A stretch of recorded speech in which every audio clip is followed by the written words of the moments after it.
France জাতীয় football দলের নতুন হেড কোচ হিসেবে আনুষ্ঠানিকভাবে দায়িত্ব পেয়েছেন জিনেদিন জিদান। এক বিবৃতিতে বিষয়টি নিশ্চিত করেছে ফ্রান্স ফুটবল ফেডারেশন। কয়েকদিন ধরেই ফরাসি সংবাদ মাধ্যমে জোর গুঞ্জন ছিল বিশ্বকাপ শেষে দিদিয়ের দেশমের বিদায়ের পর তার স্থলাভিষিক্ত হবেন জিদান।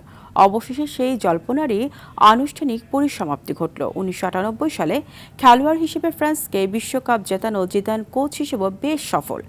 রিয়াল মাদ্রিদের দায়িত্ব থেকে টানা ৩টি চ্যাম্পিয়ন্স লিগ শিরোপা জিতিয়ে নিজেকে প্রতিষ্ঠিত করেছেন আধুনিক ফুটবলের অন্যতম সফল কোচ হিসেবে। ২০২১ সালে দ্বিতীয় মেয়াদে রিয়ালের দায়িত্ব ছাড়ার পর দীর্ঘ ৫ বছর ডাগ আউটের বাইরে ছিলেন তিনি। এবার সেই বিরতি ভেঙে নিজ দেশের জাতীয় দলের দায়িত্ব নিলেন ফরাসি এই কিংবদন্তি।